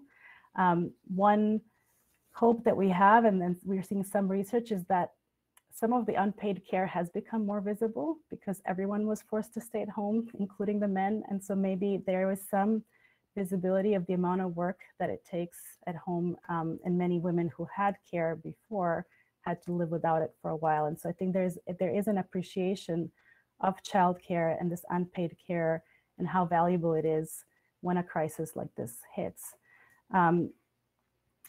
We think that still a legal environment that encourages women's economic participation and equality can make them less vulnerable. And we hope that this crisis will shine a light on those areas. Childcare has become something that wasn't talked about much in the past and has become really critical in all discussions going forward. The importance of availability of high quality childcare and the affordability of this care. And that is something that the Women, Business, and the Law Project is looking into. How can we measure who provides childcare? As you mentioned, it can be the government, but it can also be the private sector. So what role do different actors play in providing care, but care that is affordable and that is high quality, so that parents will choose to put their children there?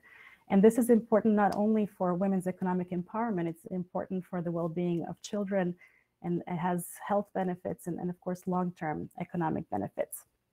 But we really need legal reforms now more than ever, and countries should really strive to lift restrictions to women's work and reform discriminatory laws that hold women back from reaching their full potential. Because this threatens not only their economic security, but that of their communities and their countries.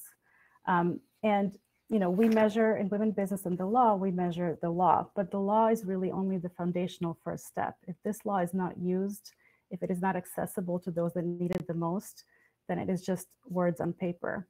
And I think there has been, this has been raised, the issue of violence against women.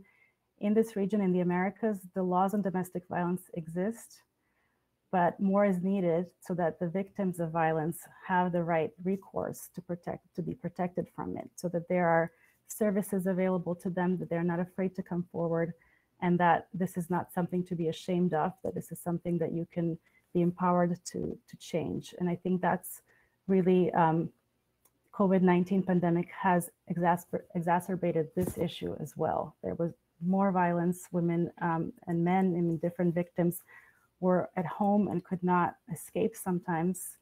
And I think that's really something that I'm hoping is treated as an emergency as well. Muchísimas gracias, Tea, por lo que nos acabas de señalar, que nuevamente refuerza la idea de los instrumentos jurídicos como, si bien es el primer paso, es un elemento, ¿no es cierto?, clave para la modificación de las situaciones estructurales, particularmente, ¿no es cierto?, si tenemos a la luz el hecho de que tanto la CEDAW como los convenios de la OIT y las recomendaciones de ambos entes son claros y firmes en señalar las obligaciones estatales, ¿no es cierto?, de eliminar las leyes y disposiciones de carácter discriminatorio que establecen estas diferencias de trato arbitrarias y sin sustento. Ya para ir lentamente cerrando nuestro panel y poder dar pie a nuestra tercera intervención del día de hoy, justamente en esa línea le consulto a Alejandra, pensando en un posible avance en instrumentos jurídicos para la región, ¿qué recomendaciones concretas podría brindar en términos de instrumentos normativos a nivel nacional o regional que pudieran avanzar hacia el cierre de esas brechas?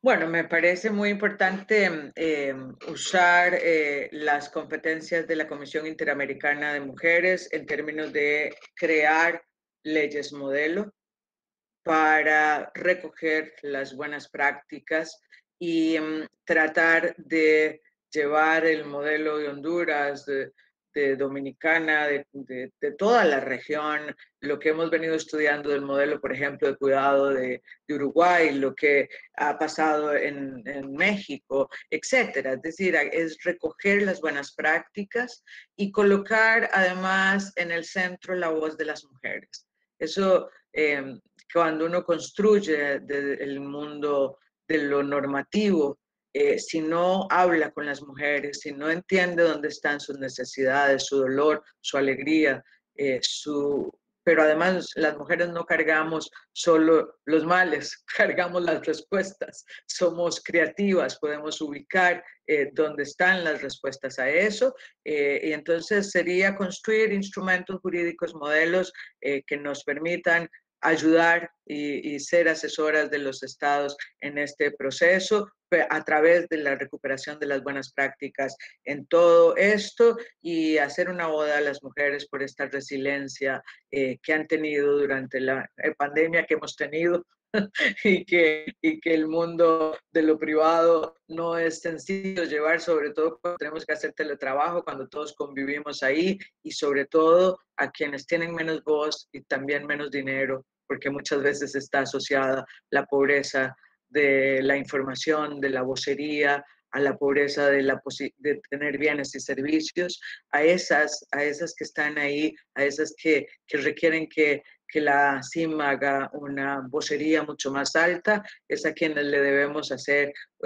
buenas herramientas que consideren todos los temas que hemos venido señalando y que en definitiva tienen que ver con estereotipos, con pobreza, con acceso a la maternidad, con licencias, con conciliación del trabajo y la familia, con seguridad social. Casi todos nuestros estados de la región hablan de estado de bienestar social y eso hay que recuperarlo y llevar el sentido ético y de género a esos espacios, que hablen sobre el acceso a las propiedades y a un tema importantísimo que es financiamiento y acceso a la inclusión financiera, por supuesto a la tecnología y a los temas de emprendimiento y de formalización del trabajo, donde creemos que están los hechos en los que estamos trabajando, y termino con el tema de sistemas de cuidados, en el cual hay avances y podemos recuperar muchísimo de esto. Hay que empezar por saber qué entendemos todos sobre sistemas de cuidado, quiénes lo integran, cómo se hacen los financiamientos. Creemos y por eso sacamos el último de los documentos sobre el tema de los cuidados, que se trata de una inversión y no de un gasto, y que los estados tienen una última oportunidad ahora en esta crisis que se ha hecho tan visible, bien lo decía Tea, el tema de los cuidados, de hacer esta inversión.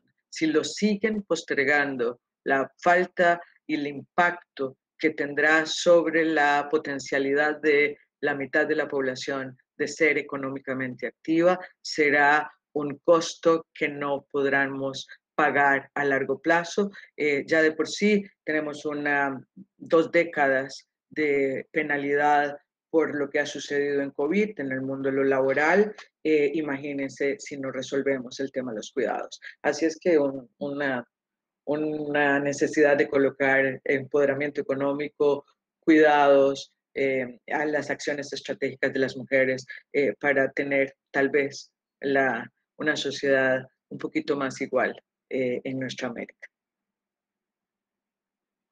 Muchísimas gracias, Alejandra, por lo que acabas de señalar. Para ir finalizando justamente el panel, le hago a Tea una última pregunta. Tea, te consulto también en la línea de lo que Alejandra acaba de señalar.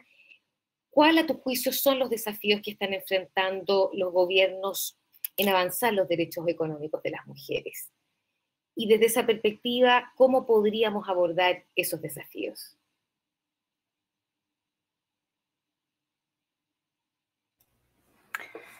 Well, there are many challenges right now the governments have to address related to health and safety of their communities. And as always, there is a prioritization that they have to make in terms of both the policy work they're enacting and also the budget priorities. And I think some of the issues that we've brought to light have an economic impact also on the government budgets. So provision of childcare or even paying for maternity and paternity leave benefits, many of these have a financial implication that has to be covered by someone, whether it's the private sector or the governments. And I think this is a key consideration and challenge. And that's why it's very important to raise these issues and to make this an important priority for governments as they plan their policies and budgets, and to really take women into account when they look at the implications of some of these policies. I know Alejandra had brought up the issue of lack of data, and I think that is a key aspect. It's the lack of disaggregated data that allows us to see who needs help the most. With some of the financial packages that were going to firms to help them through the crisis, there was no way to identify whether those firms are owned or operated by women or not. And so we can't even track to see if they are getting better help. So if they were targeted policies such as the ones that were mentioned in Honduras or Dominican Republic, sometimes we can't track whether they're actually reaching the recipients that they're intended to reach. So I think the challenge is collecting the right information and then knowing how to use it properly so that policy is evidence-based and informed by the right issues. And then even when the right intentions are there, I think there's an issue of implementation and really focusing on not just checking boxes, but also how to implement these laws in the right way so that the beneficiaries are the intended ones. Thank you. Muchísimas gracias, Tea, por tu respuesta, que efectivamente termina de narrar, de describir un poco los desafíos y el escenario al que nosotros nos enfrentamos en este proyecto, ¿no es cierto?, civilizatorio de recuperar la plena igualdad entre hombres y mujeres y poder honrar efectivamente el aporte que las mujeres entregan a la sociedad. Esto no es caridad, esto es justicia, y además de lo que se puede observar también de todos los datos que nos han aportado, no solamente es justicia, sino que es lógica, es ciencia, es eficiencia. Es, ¿no es cierto?, como se dice en Estados Unidos, not only the fair thing to do, but the right thing to do. Es correcto, es justo, es lo que nos va a llevar a dar el salto evolutivo que las sociedades en nuestra región requieren.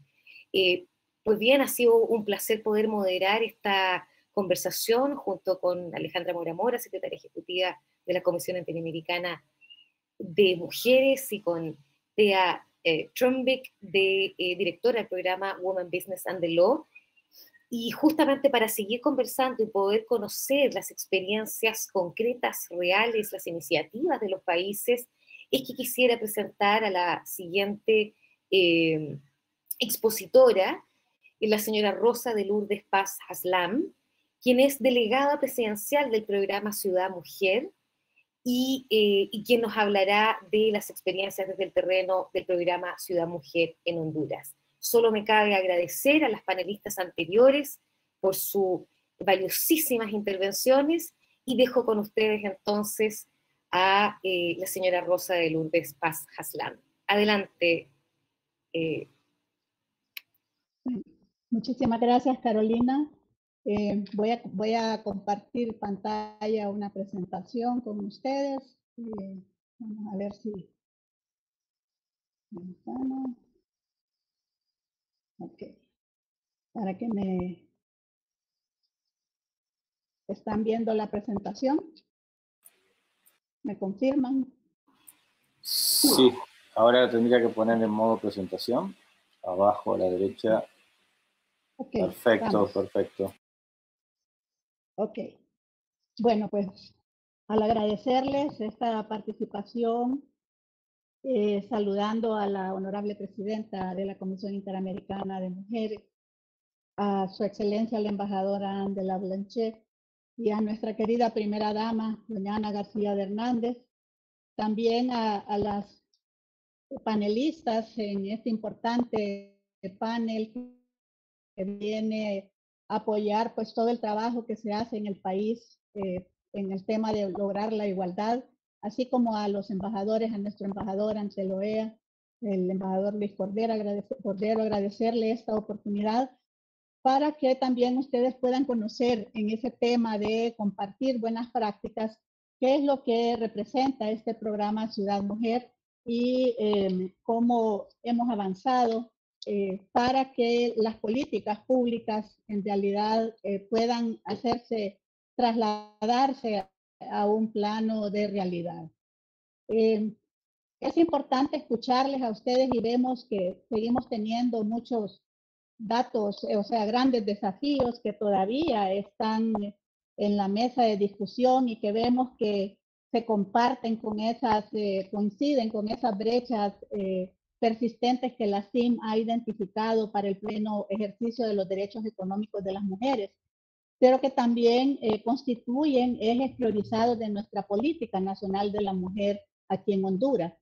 Partiendo, como se ha hablado, pues nosotros en Honduras somos más del 51% de la población. Sin embargo, en el tema de ingresos y empleos, nosotros vemos que Honduras todavía presenta una tasa por debajo del promedio regional, no obstante que hemos superado a los hombres en formación. El tema también, hablando de las microempresas, que se está hablando mucho de las MIPYMES, como nosotros tenemos más del 50% de las MIPYMES conformadas por mujeres, pero la lástima es que hay un alto porcentaje que se encuentra en el sector informal de la economía, lo que pues es una barrera para las MIPYMES de mujeres. Luego siempre tenemos que ver todo el tema de los derechos de una manera integral y obviamente la violencia contra la mujer, que es un tema, un flagelo que afecta al mundo entero y nuestro país no es la excepción, siendo la primera causa el tema de los femicidios o feminicidios, pero también es importante que la segunda causa de muerte en Honduras son los diferentes cánceres de cervix y de mama. Y otro tema que es una prioridad también en nuestro país, sobre todo de la primera dama, es cómo logramos hacer incidencia en bajar el embarazo en adolescentes. Siendo que en Honduras, si bien hemos avanzado todavía, tenemos unas tasas altas en ese tema. Entonces, considerando el gobierno de la República de que el abordaje de estas problemáticas que les he señalado se veía limitada por una insuficiente cobertura de una atención especializada e integrada para las mujeres. Como la primera dama les comentó, en el año 2016, el gobierno de la República de Honduras decidió innovar, adaptando al contexto de nuestro país el programa Ciudad Mujer con el apoyo del Banco Interamericano de Desarrollo, como ese modelo o sistema de atención integral y especializado, concentrando e integrando en un mismo espacio físico que se le denominan Centro Ciudad Mujer a 14 instituciones del Estado que son responsables de la ejecución de las normas sectoriales en áreas de salud, trabajo, educación, atención de la violencia contra la mujer, entre otros temas, para que a través de esa coordinación y articulación entre ellas se brinden en esos espacios esos servicios esenciales a favor de la mujer, pero haciendo énfasis también en jóvenes en riesgo de emigrar irregularmente, en las retornadas por el tema de la migración, así como en otros grupos vulnerables como las etnias y adultas mayores. Todo esto con el propósito de mejorar la respuesta del Estado a esas necesidades específicas de las mujeres que hemos visto cómo nos afectan y para hacer, como les decía, traducir las políticas nacionales, viendo que el tema es esas brechas jurídicas, pero aunque vayamos alcanzando, cerrando las brechas jurídicas, el tema también es cómo hacerlas llegar efectivamente en acciones concretas ya en el ámbito local hacia las mujeres. El programa Ciudad Mujer obviamente basa sus estrategias programáticas y servicios en instrumentos legales y normativas internacionales como las que se han estado mencionando, la CEDAW, la Belén de Pará, los Objetivos de Desarrollo Sostenible, así como nuestras normativas nacionales de la mujer que rectora el Instituto Nacional de la Mujer como mecanismo nacional y principal de adelanto para las mujeres en Honduras, pero también tomando en cuenta consideraciones éticas en base a estándares internacionales. Ahí es importante lo que se hablaba de poder tener esos modelos, leyes modelos, esos estándares internacionales para asegurarnos en todos nuestros países la puesta en práctica de principios y enfoques que promuevan la igualdad y eviten la discriminación. Como programas, como normas nacionales, también tenemos, pues, partiendo desde nuestra Constitución de la República hasta la política del Plan Igualdad y Equidad de Género y otras como la Ley de Oportunidades y obviamente el programa Ciudad Mujer. El programa Ciudad Mujer lo que busca es empoderar a la mujer, porque podremos tener un marco normativo que vaya avanzando, pero si no empoderamos a la mujer, sabemos que el avance es menos rápido, puesto que el empoderamiento, además de que constituye uno de los principios fundantes e inspiradores de nuestra política nacional de la mujer, es esencial para el logro de la igualdad de género, y además representa un pilar fundamental, como lo hemos estado oyendo, del enfoque de derechos humanos, ya que se dirige a situar a la mujer como sujeta de derecho a fin de asegurar que puedan reconocer y reclamar sus derechos y convertirse en agentes activos del desarrollo y asumir el control de nuestras vidas. En Ciudad Mujer, el empoderamiento se realiza en 3 grandes ejes que van relacionados a esos retos y desafíos que todavía el gobierno de la República, nuestro país, enfrenta con relación al desarrollo de la mujer. Uno de ellos, que tiene mucho que ver con lo que estamos hoy escuchando, es el de la autonomía económica, puesto que estamos convencidas que cuando a una mujer se le empodera económicamente, otra situación se le presenta a ella para poder tomar decisiones y además tiene un impacto en el desarrollo económico y social del país. En el empoderamiento en derechos en general, pero sobre todo a su derecho a una vida libre de violencia y el tema de la salud con enfoque de salud sexual y reproductiva. En los centros Ciudad Mujer, las instituciones que prestan servicios ahí, ¿cómo se llama? Brindan más de 40 servicios esenciales gratuitos en 6 módulos de atención. Ahí tenemos, cada módulo es coordinado por la institución vinculante a las políticas y normativas y entre ellos tenemos el módulo de autonomía económica, el módulo de salud sexual y reproductiva, el módulo de atención y protección de los derechos de la mujer, el de la atención a la mujer adolescente y tenemos un módulo de atención infantil que es un apoyo transversal y educación comunitaria. Obviamente yo me voy porque el foro va dirigido a los derechos económicos de las mujeres, voy a hacer énfasis en el módulo de autonomía económica, porque también consideramos que es como la columna vertebral, como les mencionaba, de poder avanzar en el desarrollo y la protección de los derechos de las mujeres. Este módulo tiene como objetivo promover y fortalecer la autonomía económica de las mujeres, sus derechos económicos, a través de que ellas puedan generar un ingreso propio derivado de una iniciativa de emprendimiento o su participación en el mercado laboral. El MAE, por sus iniciales, el MAE, su sigla, que es el módulo de autonomía económica, es uno de los más complejos de los módulos que integran el modelo Ciudad Mujer, puesto que ahí articulan esfuerzos 7 instituciones. Ahí está el Servicio Nacional de Emprendimiento y Pequeños Negocios, la Secretaría de Trabajo, la Secretaría de Educación, el Instituto Nacional de Formación Profesional, en la parte financiera un programa presidencial Crédito Solidario, pero también tenemos al Banco Hondureño para la Producción y Vivienda y hay una ventanilla del Registro Nacional de las Personas.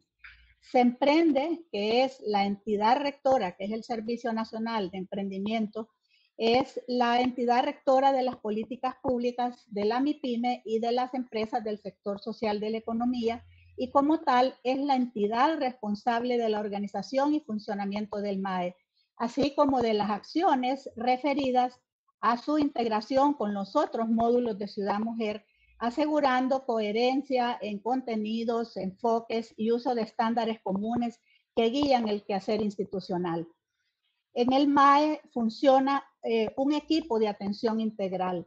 Esto es compuesto por mujeres profesionales de distintas disciplinas que son asignadas por las diferentes instituciones. Ahí encontramos a economistas, administradoras de empresas, especialistas en mercadeo, en derecho, en trabajo social y siempre hay una psicóloga.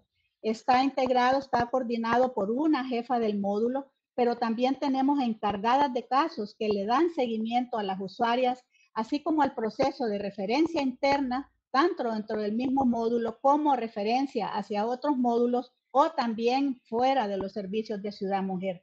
Todo ello para asegurar una atención continua. Ese seguimiento es importante y hace un cambio importante en la prestación de los servicios. Y así, este equipo de atención integral brinda los servicios de acuerdo a sus competencias distintivas y mandatos institucionales. Y se dan servicios en formación vocacional y empresarial, en el tema de educación financiera para el acceso al crédito, servicios educativos formales, son lindo el producto que se ha entregado a Ciudad Mujer, a la sociedad con las mujeres ya con la educación formal. También se da orientación, intermediación y capacitación laboral, formación vocacional, entre otros servicios que se dan.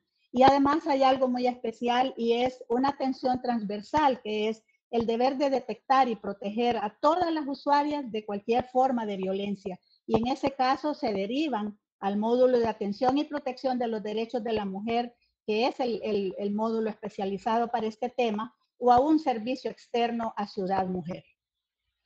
Para que ustedes puedan comprender de mejor manera, así como la primera dama nos mostró un testimonio, yo quiero compartirles y presentarles a ustedes a Natalie Michelle Mejía Laínez.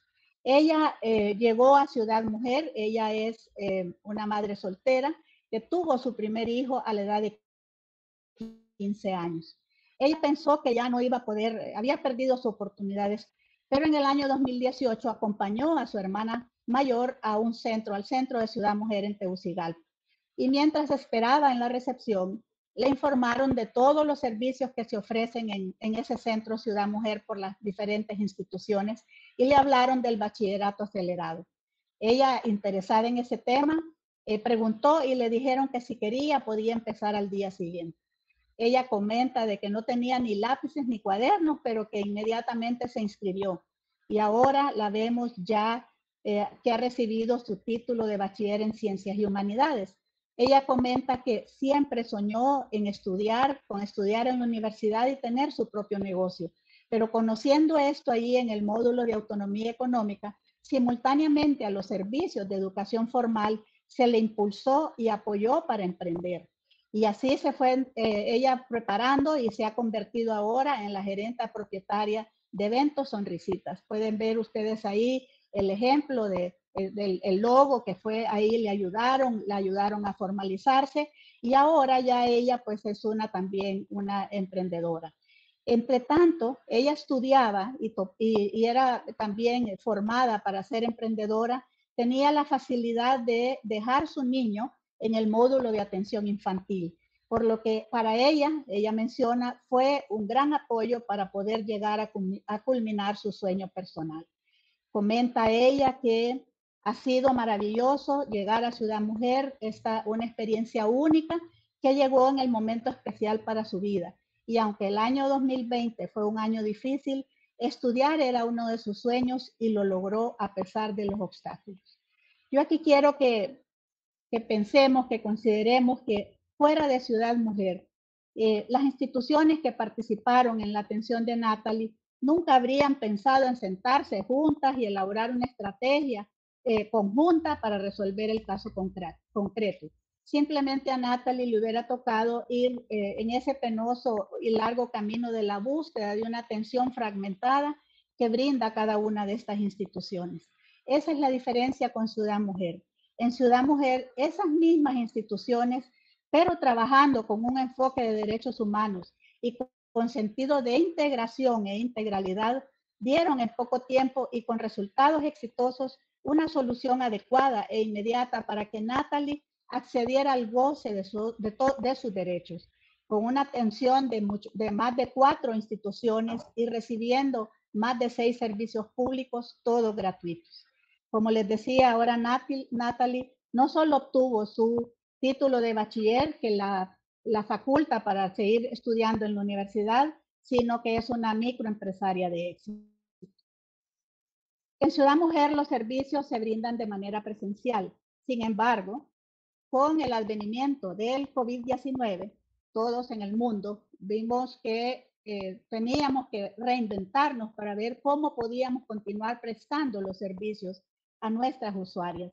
Y en Honduras todavía, como se les manifestaba a nuestra primera dama, más afectación en el año pasado con los 2 huracanes ETA y IOTA que nos azotaron.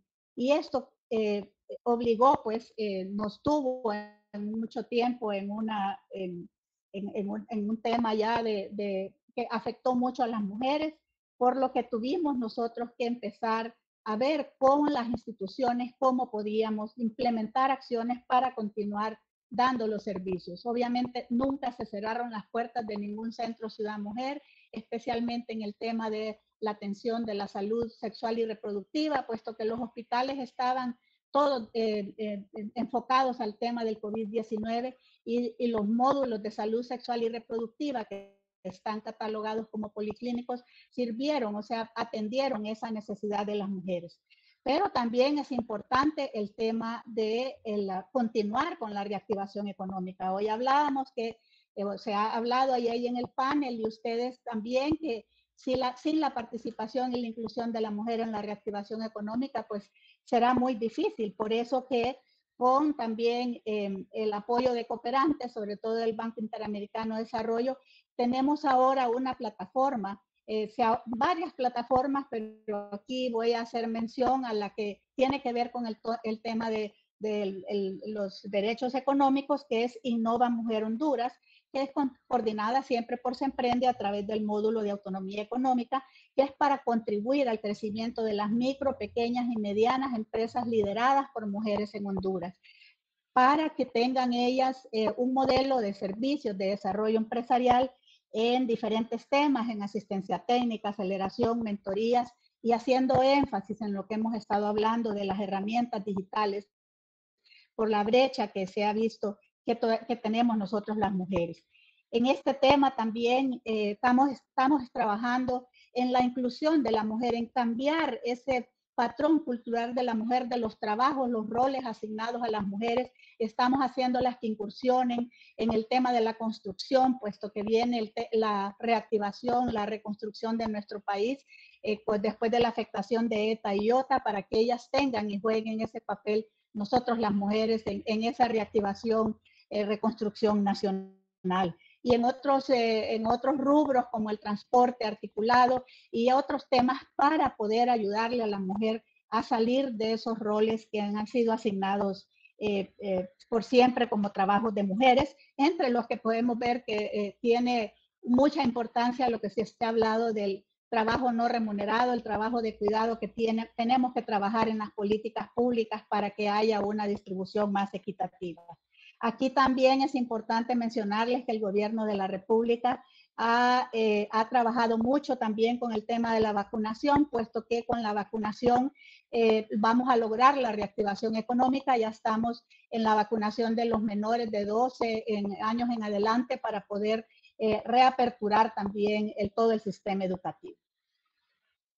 El programa Ciudad Mujer es uno de los programas sociales de mayor y más rápido crecimiento en nuestro país, puesto que desde el 2016 en que fue creado, gracias a una combinación de recursos del Presupuesto General de la República y una operación crediticia con el BID, ya tenemos, como les comentó nuestra primera dama, 6 centros en operación equipados a nivel nacional. Y también con una Ciudad Mujer móvil que atiende 2 departamentos de la zona norte, y esperamos en el próximo semestre, en el primer semestre del 2022, iniciar operaciones con el 7º centro.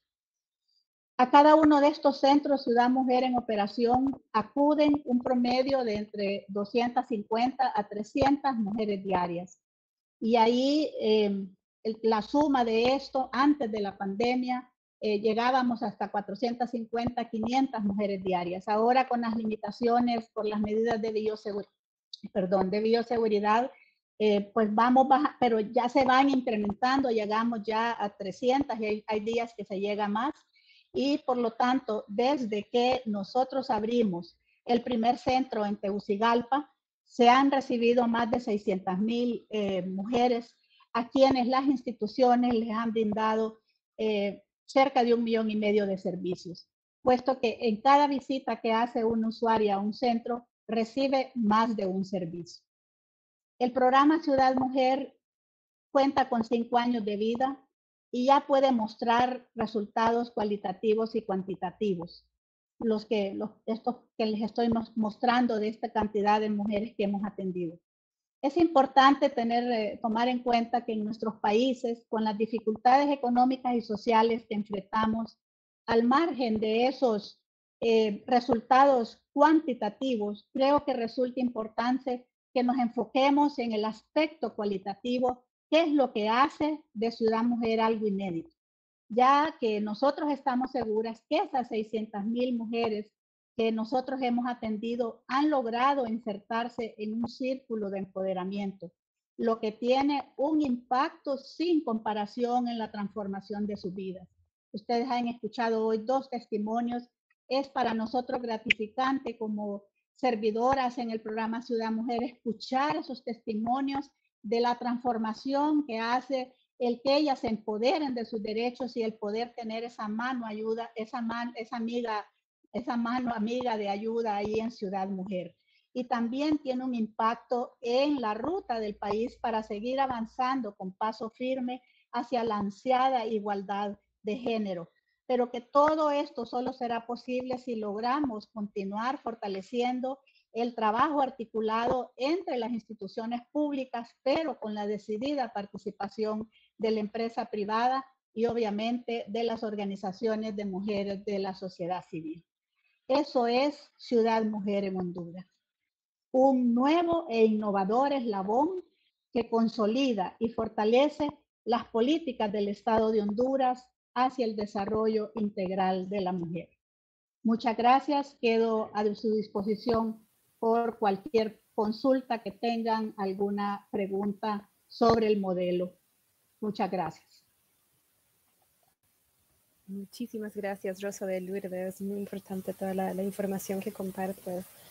Por nuestra parte queda un agradecimiento primero a todos nuestros panelistas en el día de hoy, la excelentísima primera dama de Honduras, la presidenta de la CIM, la embajadora de la BLASH, nuestros panelistas Alejandra Mora Mora, Tia Trumdech y Rosa de Lourdes Paz Aflam, por todas las reflexiones y insumos que han compartido, tanto desde el nivel conceptual jurídico como desde la realidad de los países miembros en los cuales trabajamos, ¿no? Desde la CIN llevaremos todas esas recomendaciones e insumos adelante en lo que es la identificación de brechas en el marco jurídico y también nuestras recomendaciones de políticas y programas públicos como para cerrar esas brechas de implementación que también han identificado, ¿no?